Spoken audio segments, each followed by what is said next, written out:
ખરેખર તો અફસોસની વાત છે કે આ રોડ નહોતો બન્યો ત્યારે ઘણા બધા સંગઠનોએ સામાજિક આગેવાનોએ ભેગા થઈને રોડ બનાવવા માટે સંઘર્ષ કર્યું અને આંદોલન કર્યા ત્યારે માંડ જઈને આ રોડ પાસ થયું છે.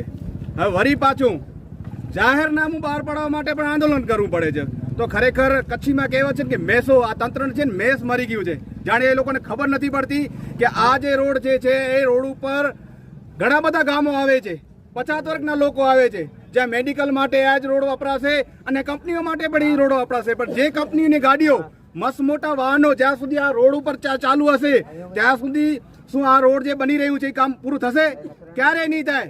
તો ખરેખર આ લોકોને આ જ્યારે કામ ચાલુ થયું ત્યારે જ આ નામ બહાર પાડવું જોઈએ, પણ નથી પાડ્યું. ત્યારે જ આપણને આવવું પડ્યું છે.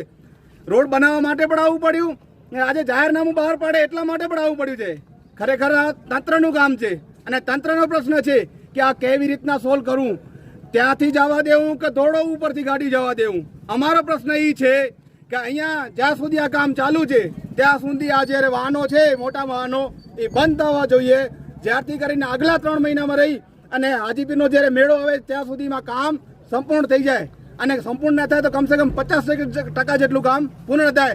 ત્યારે થશે જ્યારે આ મોટા વાહનો બંધ થાય. અને એના માટે આજે આ બધા લોકો આપણે ભેગા થયા છીએ. યાકુબભાઈએ જેમ વાત કરી કે આરએનબીના સાહેબ સાથે વાત થઈ છે કે સોમવાર સુધીમાં જાહેરનામું બહાર પડી જશે.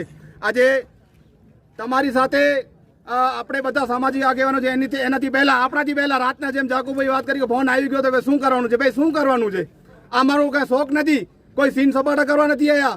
પણ એક વાત છે કે આ જ્યાં સુધી આ મસ્ત મોટા વાહનો બંધ નહીં થાય ત્યાં સુધી આ કામ પૂર્ણ નથી થવાનું. તો આપણાથી પહેલા તો પોલીસ પહોંચી આવી છે. તો કોઈ આતંકવાદી પ્રવૃત્તિ નથી કરી રહ્યા આપણે, બરાબર? પોલીસ સામે કોઈ સીન સપાટા નથી કરી રહ્યા. પોલીસની પણ અહીંયા એક ચોકી આવે છે, એ રોજબરોજ હેરાન થાય છે. એના માટે પણ સારું છે, બધા માટે સારું છે.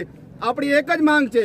આજે આપણે આરએનબીના સભ્ય સાથે વાત થઈ છે, અગર સોમવાર સુધી નહીં આવે તો પોલીસ પણ ઊભી છે.